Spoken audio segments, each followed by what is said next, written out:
So tonight we're going to study Mizmor Gimel. Oh, but first I want to make a comment on Mizmor Beis. The last couple of shurim we talked about how Mizmor Beis, specifically the last year, we spoke about how Mizmor Beis is a continuation of Mizmor Aleph. Mizmor Aleph talks about David as the king who has to learn Torah Yom V'Layla, as it says in Parashat Shoftim, at the beginning of Sefer Yeshua, and that will lead him to be Matzliach. So I wanted to add to that in Mizmor Beis, where he calls upon the kings to be maskil, the other kings, he says, V'atam malachim haskilu. So Mizmor Beis is about this contrast between the Malchei Eretz and the Mashiach Hashem, who's not just another Malchei Eretz, because he's appointed by the Yeshiv Bashamayim, as we discussed last week. And he calls to these other Malachim and tells them, Haskilu. So in the beginning of Sefer Yeshua, Yeshua is told, learn Torah Yom V'Layla, and Oz Tatzliach as Durachecha v'Oz Taskil.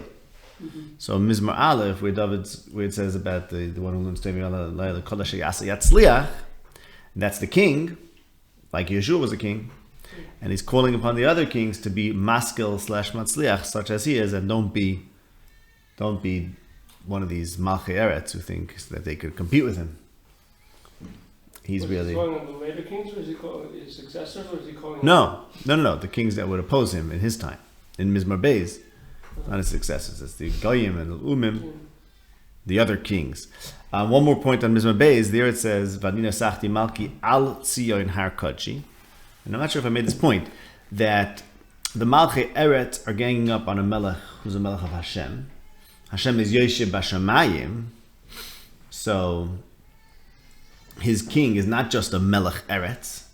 His king is Al Tzion Har Kodshi. The Har is a place that's above the Eretz. It's closer to Shamayim. And it's a holy place because it's close to Shamayim.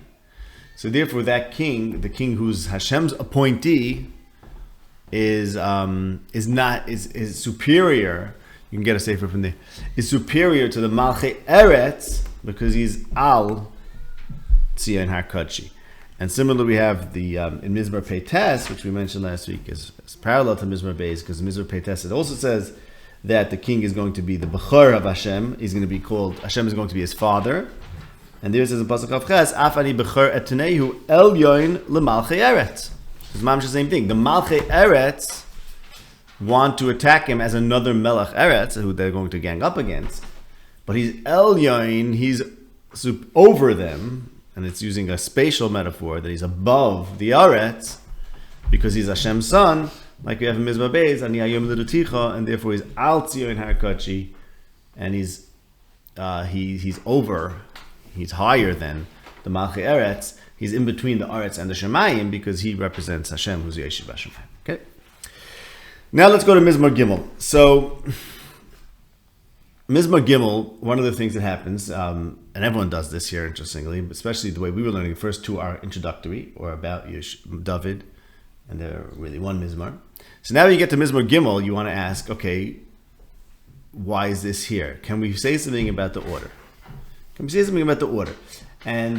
But a meta question, when you ask yourself, can we say something about the order, which there is a lot to say about the order here in Mizmor Gimel, as a continuation, or why it's straight here, you have to ask yourself, well, are we going to be able to do that for the whole Tehillim? And that's not a question I can answer right now. But I will say that the Ibn Ezra himself, Taka, brings from Rasag, that Rasag gave a reason why Mizmor Gimel is here. He showed his connect to Mizmor Beis, and Ibn Ezra says, go try to do that in the whole Tehillim, it's not going to work. So, that was Ibn Ezra was thinking the same way. And actually, the Medrash Tehillim also over here has this thing about that Tehillim is out of order, and that the Torah in general is out of order, because if the Torah would be in order, then you'd be able to do miracles with it, and resurrect the dead, and do miracles with kids. So there's some sort of concealment in the fact that things seem to be haphazard. That's what it says in the Medrash Tehillim on this thing, and something there about some people try to put it in order or try to understand the order. There's a tumult about this. Can we make an order or not? But I want to show you how actually in Mizmor Gimel, which we'll soon go into inside, there's a lot of things in Mizmor Gimel which really follow from Mizmor Beis. Mizmor Gimel is David HaMelech running away from his son. Okay, so this poses a very interesting problem in light of Mizmor Beis. In Mizmor Beis, it was him against the other kings who are not Hashem's son. Right? He's Hashem's son, B'niata. So you can't compete. The other kings can't compete. But what about his own son? If his whole mile is that he's the son of Hashem, then his son, okay, he's the son of Hashem. Especially in light of what we discussed, that where does Hashem say that he's our father? Because he teaches us Torah, that we're supposed to teach to our children. Showing Akaponim Avshalom Benoi follows from it's a pointed contrast to Mizmor Beis, where David is the son of Hashem, the king is the son of Hashem, and that's his Milo over the other kings. Now he has a deeper kind of problem, which is that someone who's his own son, he doesn't have that advantage over him, that he's the son of Hashem, because then he's the son of Hashem. So now he has a unique problem that he's facing in Mizmor Gimel. Okay, and we'll see. There's maybe something to say about that. Also in Mizmor Gimel, we have, in Pasuk Hey, he says, Hashem will answer me from Har Kodshei. And in Mizmor Beis, as we just discussed, he's the king who's Al Tzion HaKodshi. And over there, the point is, in Mizmor Beis, the point is, he's the king who's appointed to be situated on Tzion HaKodshi. Here he's running away. He's not in Tzion HaKodshi, which is the seat of his kingdom and what makes him special. But he's still insisting, I'm going to receive a response from Vayaneni Mehar Kodshei Zelo. That I'm going to call, I'm going to call from far, and he's going, even though I'm not there. So it's like extending the victory of Mizmor Beis, where it was based on where he is. Here he's not there, he's away from the seat of his kingdom, which indicates his closeness to Hashem, and that's a kind of problem in light of Mizmor Beis in two ways. Because Mizmor Beis is him against the other kings, and he's on Tzion HaKodshi. Here it's him against his own son, and he's actually running away. He's not on Tzion HaKodshi, but he still insists that he's going to get Yeshua from Tzion HaKodshi. So very closely linked. Also, he talks about in this Mizmor about going to sleep and waking up.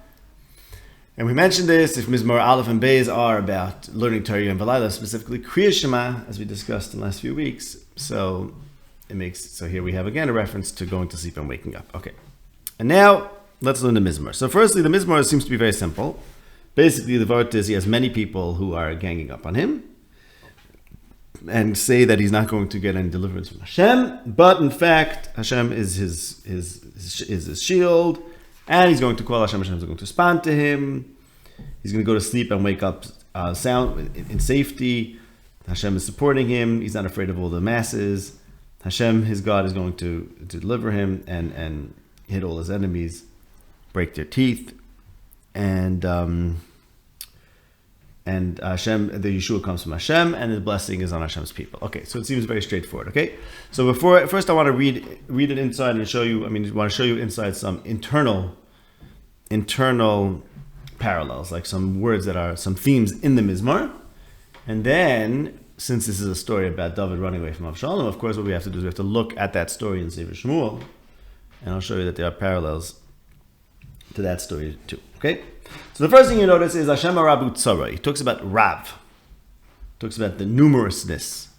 And that he says again, Rabim Kamim Alai. And then again, Rabim Oimel Lanafshi. And then again, in Pasuk Zayin, Lo Ira Meirivais Okay, so there's something about the Rabim. And then there's another one in the Mizmor. Anyone know where the other one is?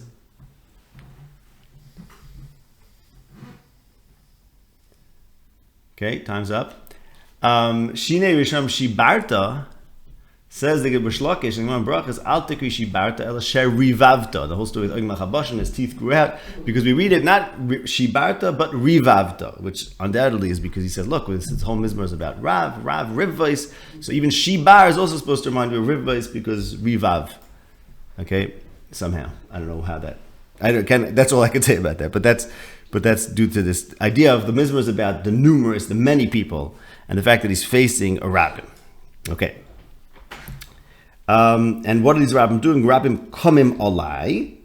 They stand up over him, and therefore he calls to Hashem in Pasuk Ches, Kuma Hashem, to respond, to repel the rabbim that are kamim alai. They say in Pasuk Gimel, Ein Yeshua Saloi Ve'Elohim Selah. So he says, Kuma Shem Hoshieni. And it says, no, like Shem Haishua. They said, Ein Yeshua Sallah Be'elohim Sallah, and he says, Ladonei Yeshua Lamcha V'chasecha Sallah. There is a Yeshua from Hashem. Fine. They are the Rivvos that's going down to Pasuk Zayin. Is Rivvos Rivvos the masses, the tens of thousands of the Am. And there's Amcha and Pasuk Tes. So there's the Rivvos that are his enemies, and Amcha, the nation of Hashem. And this is a very interesting expression, because this Mizmor is about a civil war, right? It's not like the previous Mizmor, which is him against the other nations. This is about him against someone within his nation. So what is he saying? That Hashem is blessing your nation, Hashem's nation.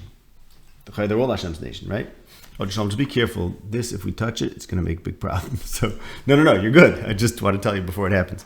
Okay, because then it will shut it off and reset. Okay, so that's a question, right? But I was pointing out to this Rivvos Am and Amcha. The Rivvos Am, plain Am, and then Amcha, Hashem's nation. However, given the context, we have to think about why is it Hashem's nation who's being saved, and it's Hashem's nation that's fighting against Hashem's nation, civil war. Okay. The other point to make is that just internally, at the end of the Mizmor talks about hitting the enemies on the cheek, or on the jaw, and breaking their teeth. So they're getting punched in the mouth, basically, I guess, right? They're getting a good punch in the face. And that people shtel to, okay, the whole Mizmor was about, the Mizmor made a point about what people say. What people say. They're talking to him, right? Nafshi, and then he says, Koili al Hashem Ekra. So they're getting a big punch in the face, in the mouth. So that corresponds to what they're saying. And the Medrash says this is referring to Achitofel, who hanged himself. So that's also the lechi, the shinayim, I guess, the head, something like that. The throat, right, the throat, yeah. Right. Okay. And Achitofel had something to say. I mean, his power was that he could say something, and his eitzah was supposedly perfect. Okay. So now, I guess that's internally in the Mizmor. So again, the Mizmor seems pretty straightforward. There's some internal what? The whole point is that they didn't listen to it. Yes, exactly, right. So Rabbim Oimrim, there's something to say, but the Ma'aseh Rishon get their mouths get disfigured or something. Right? They don't listen to them. Right. We'll see about that. Right. Okay. So again, the Mizmor is pretty straightforward. The actual point, but we have the question of Amcha, right? Why does it say Amcha? Just that question. And fine. And now let's read it. With the parallels from Shmuel. So the story is in Shmuel Beis, Perek Tesvav.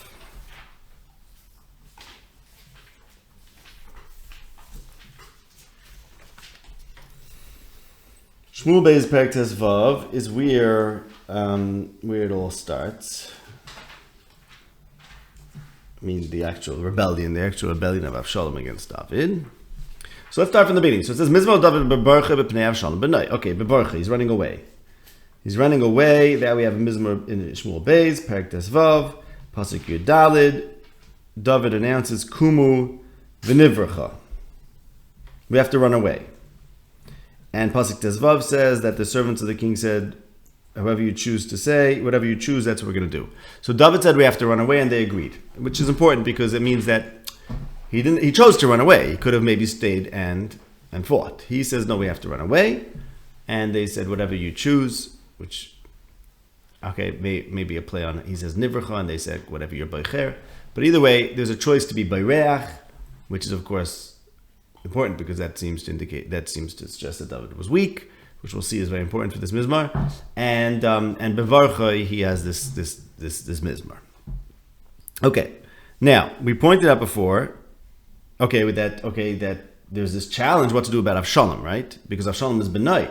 In the last mizmar, it's him against the other kings. What's he supposed to do with Absalom, who's benai? On the other hand, what does he talk about in the mizmar? He talks about everything but for benai. He talks about the rabbim, right? Morabu tzarei, rabbim kamlai, rabbim marnash. So he's not him against his son; it's him against all the people that are supporting his son. So perhaps the tzushtel to that is that when he waged a war against Absalom and his forces, he told Yoav la'atli l'nar Absalom. He didn't want to kill Absalom.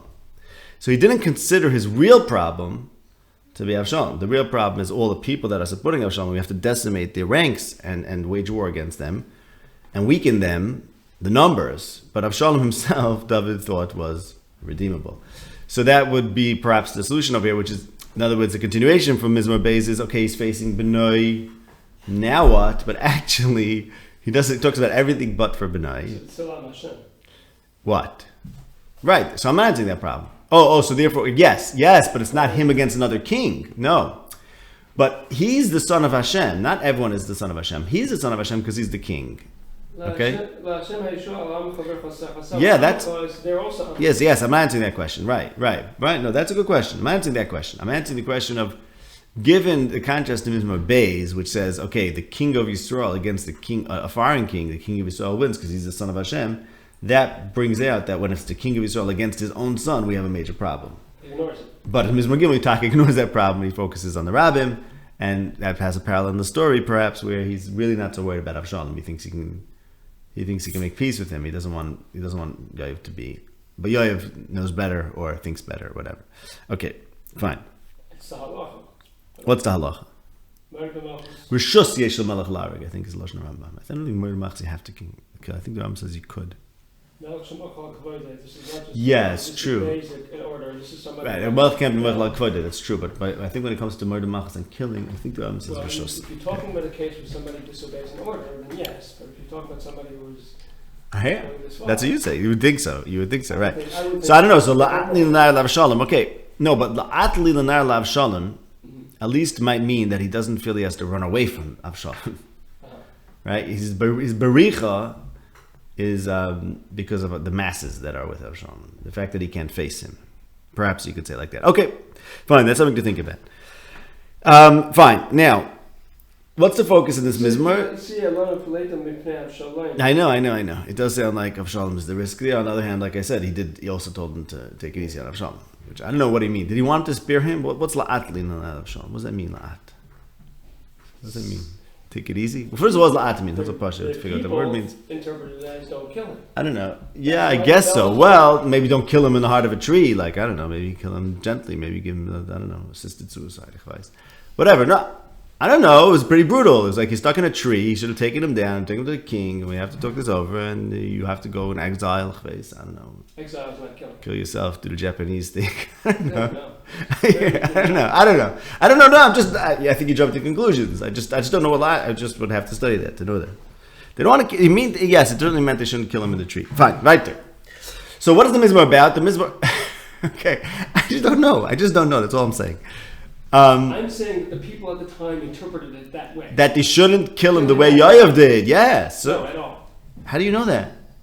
Because someone saw him hanging. He said, "There he is." Right. We have to kill him slowly. No, so that might mean we have to do it slowly with Yeshiva Das. That's worse. No, not kill him slowly. Don't just stab him because he's in the tree. Figure out what to do. Take him down. Give him Moshe Shmuz. I don't know. I'm not sure. I just don't know. Fine. If you know, you know. I don't care. My point is that there is a point in the story that Absalom, although you're right, there are psukim in the story that make it sound like Absalom is the problem. Of course, in a certain sense, he is. But David there's also things in the story which seem to indicate that as long as we can wage war against his forces, once we do that, Absalom is less of a problem, okay, at least in that point. And then we might have a parallel in this Mizmor, which is Berech and Absalom, and all he's talking about is everyone else besides Absalom, where his focus is on the fact that there's these huge forces amassed against him. Okay, now this whole business of having these huge forces, which is the major theme, right? The Rabbim, Rabu, Rivos, that is an important theme in the Absalom story, and that's in Perek Tes Zayin. One other thing, that going after the masses doesn't necessarily make strategic sense. Doesn't make why? Strategic sense. Take off the head of a snake, right? Right. Okay. Yes. So strategically, it makes sense. No, go kill Absalom. No, he's saying no, that to come. So this is Benai. He's treating Absalom as Benai, and he's missing the boat. Maybe missing the boat. Strategically. Maybe this will also work. Right. Interesting. Right. No, that's very interesting. Okay. So you mean he's taking an angle which is not an obvious angle. He's approaching it instead of approaching it as Absalom. And actually, so then that way you could read it as, in light of Mizmor Beis, he says, I can't fight Avshalom. I can't- Avshalom is B'ni and I'm B'ni of Hashem. So, okay, but let's do something else. The only problem with Avshalom is because Avshalom plus the Rabbim, so maybe we could do something about that. Yeah, that's very interesting. Okay. Very interesting. Okay. Very interesting. All right. It suggests another maybe possible answer for that, for the question, the famous, the classic question, why is it a mizmor? It should be a kino. Gemara talks about this, Zohar talks about this. So now, no, we're saying like this. This was Bevarchlei. Avshalom was still alive. So maybe he's saying a mizmor because he found a way to preserve Avshalom. It's a mizmor al Avshalom because Avshalom Benai, he thinks is still going to be spared. Okay. So now this whole business of so many people, this is a very important idea. And Rivvais means tens of thousands, right? Now here's the story in Parak Yud Zayin, of Shmuel Beis Parak Yud Zayin. There was a fellow by the name of Achitofel. The purists here at the share want me to say Achitofel. Okay?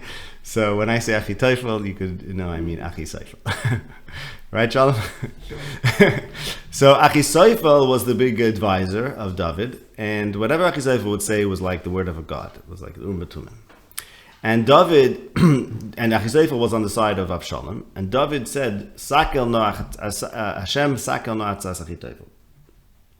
He davened to Hashem that he should make the eitz of Achitofel not work this time. Okay? Sakel no atzas Achitofel Hashem, said David HaMelech. Okay.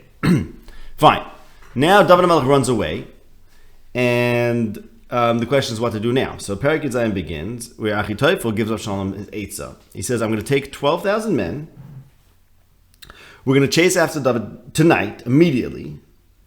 I'm going to come upon him when he's weak, and I'm only going to kill him. Speaking of just striking the head of the snake, he says, all I have to do is kill the Melech Levadoi, and everything's going to be fine. Yeah, it's a very interesting irony there, right? Because the eitzah of Achitofel, which was the best eitzah, but we'll see what happened. Someone messed it up, but it was the best eitzah was, I'm going to go strike force, small force, 12,000 men, small you'll see, because soon the alternative was to take a huge force, and I'm just going to strike the king, and it's over, and everything's going to be b'shalom, and everyone's going to be with you. Kol ha'am yeh shalom, he says. Kol ha'am yeh shalom. Great idea. Now, there was another fellow, Chushai ha'arki. Chushai ha'arki was a mole who was planted there by David. He was a double agent. David told him, you should go over to Avshalom's side and you see what you could do to mess things up and to report to me. Chushai says, this time Achitofel doing a bad eitzah. It's not a good idea because, this is in Pasuk Ches, you know that your father and his men are giborim, tough people, like a bereaved bear. A bereaved mother bear is wild, and your father's a man of mechama. He's a warrior. He's not going to keep the people in the camp overnight and just lay there defenseless. He's probably hiding in an ambush, and if you send a small force, he's going to have a victory, and people are going to turn him back against you. So better, and he has the heart of a lion. He says in Pasuk Yud. Everyone knows your father's a gibar and he's a ben chayil. He has the heart of a lion. He's not waiting. He's not defenseless, waiting in fright, and you could just pounce on him and kill him. He's ready. He's waiting, ready for you. He's not sleeping somewhere. Okay, don't do that. Not a good idea. Instead, wait till we can amass a tremendous force, the whole Yisrael, and then we're gonna swoop down on him like the towel on the earth to cover his camps, and there's no way he could survive that. Even if he goes into a city, we'll all take apart the city until till nothing left from the whole city. Basically, it's such a tremendous, overwhelming force that he won't be able to survive. Okay, and people said, you know what, that's a better idea, and this is all from Hashem, says the pasuk Yudalid. Even though Achitofel's eitzah was actually the right eitzah, pasuk says first, he was correct as always. But this came from Hashem, that Hashem wanted the Achitofel's eitzah to be disrupted and cause the evil to come to Absalom. Okay. That's in pasuk Yudalid. Hashem tziva lahafer es atzas Achitofel ha'toiva leva'avur havi. Okay. So really he was right, but Chushai convinced everyone that he was wrong, and then, and this is an important detail in the story, Chushai furthermore sent the message to David, here's what Achitofel said and here's what I said, so make sure not to stay there tonight. Which seems like he's hedging, he's not sure, maybe maybe Achitofel, maybe they'll still try to do Achitofel's Eitzah, or maybe they'll at least want to know who was right. They want to determine who was right. So I said, I told them, you're not going to stay there tonight because you're Gibayrim. Don't stay there tonight, as which you would have otherwise done. And Achitofel assumed you would do that. Don't do that. Get moving. And the pasuk says in pasuk,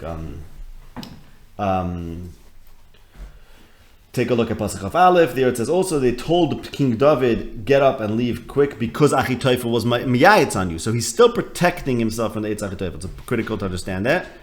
Even though the pasuk says that they accepted the Eitz of Chushai over the Eitz of Achitofel, he's still leaving the camp where he would have stayed the night. This is in pasuk of Aleph. Because Kacha Yotzas Aleichem Achitofel, which again means either he's still not sure, maybe that they're going to do that, or it's very important for the people to know that Achitofel's Eitzah was wrong and would not have worked. And look, Achitofel was wrong for some reason. Okay, and David, the pasuk Habez says, David gets up the whole night. They're traveling the Yarden instead of staying in the camp overnight. They spent the night traveling the Yarden. Okay, so now go back to our Mizmar. The big fright or the threat against David was that there's going to be Rivvaisam, right? Because Achitofel first said, we're going to do a small force, 12,000. And then Chushai says, no, we're going to bring the whole Yisrael. 12,000 is not Rivvais. Rivvais means tens of thousands. So the threat to David, instead of being a threat of a small force, of Absalom, his son, with 12,000, which, it's going to be, the threat was Rabim Rivvaisam. Okay. And David's not afraid of them, right? David's not afraid of this force. So now that takes us to the war. Now there is a war of, they end up coming, they end up attacking David. He's not afraid of them, as he says back in our Mizmor. He says, because, V'ata Hashem mogim badi. Okay? Rabim Mo'im L'nafshi and Josu L'gim Sela, okay? Rabim Rabim Kamalai, Va'ato Hashem Mogim Badi Kvodim Mershi. So I want to point out something bothering me about this Mizmor, and I want to suggest what the key thing that's going on here. What bothers me is that the Mizmor is so simple that it actually doesn't really say anything, because it just says, look, there's many people that are opposing me, and Hashem protects me. Say them. There's no kasha and teretz, let's say, like we had in the last Mizmor for sure, where there's this whole shaila, the malachim have their argument, and there's a counter argument. It seems like this Mizmor is just very flat. Like, okay, there's a lot of people that oppose me, but Hashem protects me. What's the havamina? What's the maskana? Is there a shak of a tie over here? Yeah, how is va'ata Hashem mogim badi response to the problem of Rabim Kamalai? That was a problem I had with this Mizmor. I'm not sure if it's striking you, but this is a problem I had. It starts with, okay, many people against me, but Hashem protects me. And they say, Ein Yeshua Sadlai Elohim, but I really do. Say that. Okay, so you do, you don't. They say you don't, but really you do. Like, it's not saying anything. Okay, that's my problem. So I want to say like this. Here's the oimik. Here's what's going on over here. But before I explain what's going on, I just want to go back to finish the parallels to the story in Shmuel. The pasuk says that he says, I call out to Hashem with my koil, and he answers me mehar kodesh shesela, right? That takes us back to in Perek Tes Vav in Shmuel, pasuk Chav Daled. It says that they were bringing the Aron with David, and David says, "No, bring the Aron back to the city. Don't bring the Aron with me. If Hashem wants me, He'll bring me back." So this point about David is away from the Har Kodshai, because the Aron, the Ibn Ezra says, I think on this Mizmah, why is it called Har Kodshai? Because the Aron was there. And here the Aron could come with him, and wherever he goes will be Har Kodshai. But he's saying, no. It's up to Hashem, and I'll call, Koile Hashem Ekra, I'll call from far. And if Hashem wants me, he can bring me back to Har Kodshai. I don't have to bring the Har Kodshai with me. Okay? And then also I would say, we see this thing about him going to sleep in our Mizmar, right? And in the battle with Absalom, there's the whole question: is he going to sleep that night, or is he going to stay up that night? Right? Okay. And one other thing about the Amcha, so the question is, everyone's fighting, but if you look in Shmuel Beis Perek Yud Ches, pretty consistently, but I didn't go through it that well. The battle is between the Am and Yisrael. So example, take a look at Perik Yud Ches Pasuk Tes Zayin. It says, Yoav blew the shofar, Vayoshav ha'am mirdoif acharei Yisrael, ki chosach Yoav es ha'am. So the capital A is David's people, and then there's Yisrael. Okay, so then there might be a parallel to that. The Amcha are the people that are loyal to David, and they're called the Am Hashem. We'll get back to that soon. Okay. So now I want to tell you what I think the key thing that's happening in Mizmor Gimel is, where it says, you have these masses that are arrayed against me, but Hashem is my shield. What's the tension? What's the chiddush? The people said like this. Let's go back to the Eitzah of Chushai. And what's the machlekes Achitofel and Chushai? Achitofel says David's weak. He's running away. He's weak. He's scared. He has no defenses. You just have to a lightning attack with a small force, kill him, and we're done. And Chushai says, what are you talking about? David, he's a gibor. He has a heart like a lion. Everyone knows that. He's like a bear. He's like a lion. He's laying in wait for you. He's not sleeping. He's ready to attack. And if you come with a small force, he's going to ambush you, and you're in big trouble. Not a good idea. Now, Achitofel says what's right, which indicates that David did not really have a leiv ha'ari. You'll remember the shalom from Vayetze and Vayishlach. So let me tell you a little bit of background here. It says in Parshas Vayetze, Ve'enei leah rakois v'rochel hoisi yifas toy yifas mar, which is a very it's a non sequitur. Leah had soft eyes, while Rachel was beautiful. What is one thing of do that? If you say Leah wasn't beautiful and Rachel was beautiful, fine. What are the two things? How do they parallel each other? The answer is like this. The answer is that Yaakov Avinu is looking to have children who are kings. This has to do with what we spoke about last few weeks. But he's going to have a king. Yehuda, Yosef, someone's going to be a king. Now, what is a good quality for a king? So we find two kinds of qualities for kings. We find Shaul being very tall and Yosef being very good looking. And we find, okay, that's one mahalach of king, makes sense. You need a handsome person. We also find the three kings that ruled over a united kingdom, David, Shlomo, and Rechavam, the three kings from Leah. All three of them are called Rach Levov in various psukim. What? Well, till it broke up. Yeah, because he spoke kosher and didn't act in a way that's consistent with Rach Levov. Yeah, but it says about him, Vanuchi Hayoim Rach Mashuach Melech. Yeah, it says that. So, no, that may be by Shlomo. Okay, but it says about Rechavam in the early stages that he was Rach Lev. Now, so what the pasuk is saying by Rachel and Leah is like this. Leah had soft eyes. The eyes are the window to the heart, and it's something like that, basically. So if she has soft eyes, that means she has a rach, soft heart. That's one quality. That might be one quality to look for in kings. Rachel had a different quality, which people often think is good for kings, which is that she's beautiful, and Yaakov opted for that one. Okay? So it's important for the good kings to be Rach Levov, Lamaisa, because ultimately the kingdom goes to David. Okay, so it says by David that he was Rach. I don't have to go through the psukim if you want. I can tell you later. Now, Chushai said he has a heart of a lion, so that doesn't comport with Rach Levov, right? The answer is Chushai was wrong. Achitofel was right.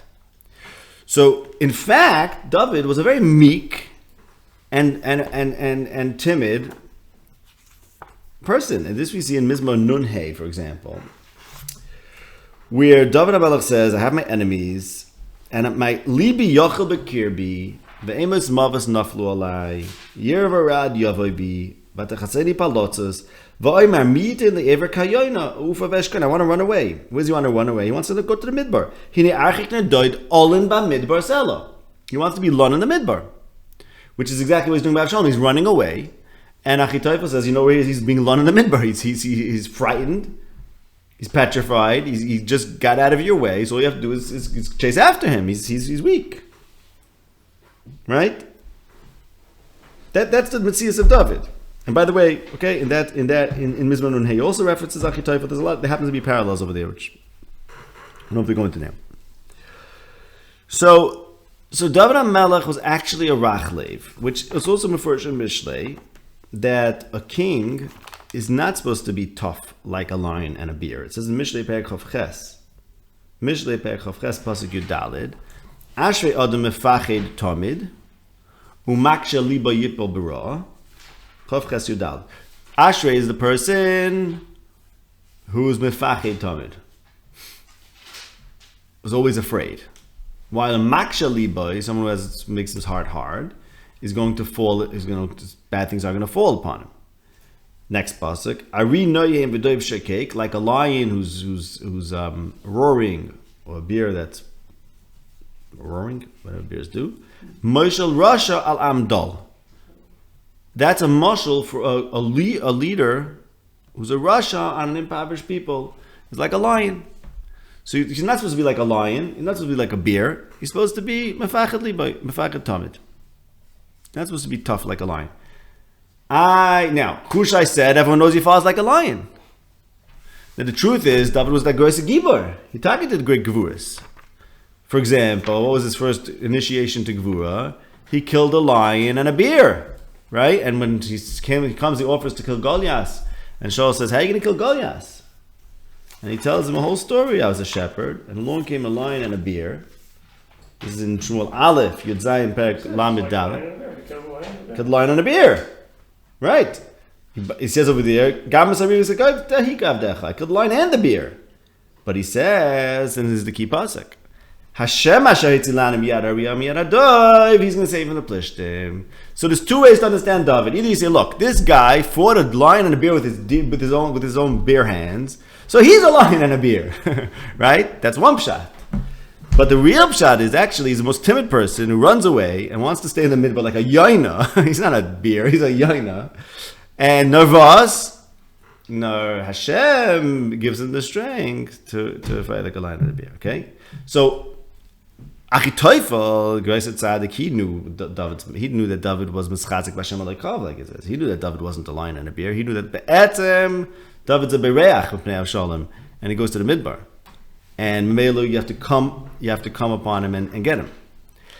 Comes Chushai and says, the Olam, the stupid people, the Hamoim, thought that David is a Gibor because he does Ma'aseh Gevura. So Chushai convinced them to follow the Inayim, which is actually maybe a little bit ironic because that was the whole, right when they chose David, Shmuel looked after the Inayim. But anyway, so he says, look at the externalities of David indicate that David is a Gibor. He's the Ari and the Daiv. Okay?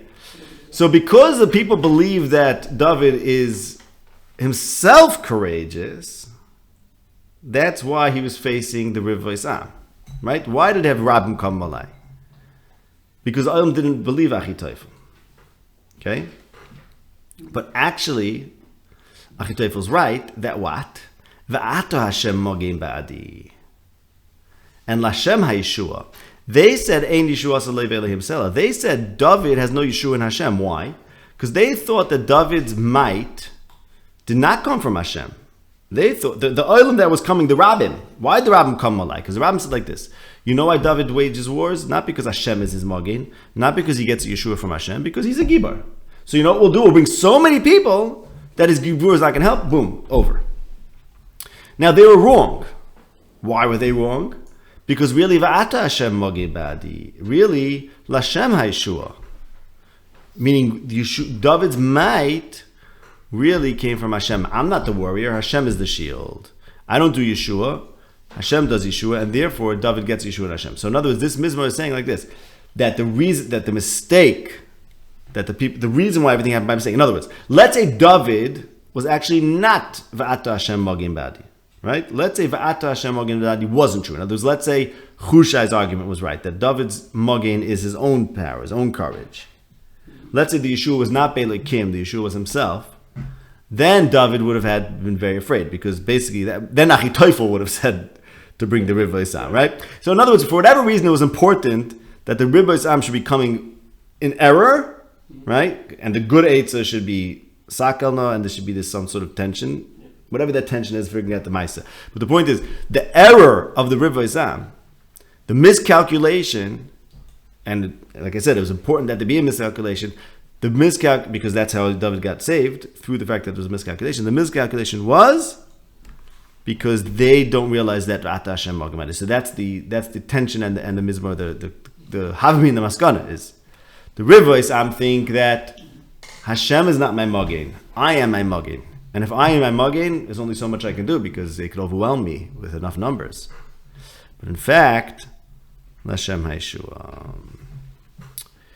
Okay, so now I would say, so what's Amcha? Back to that question. Now, does that pasuk? Says Anisha Chavti Vayishana. The Malbim says like this. I'm not sure about the reading, but this is how the Malbim says it.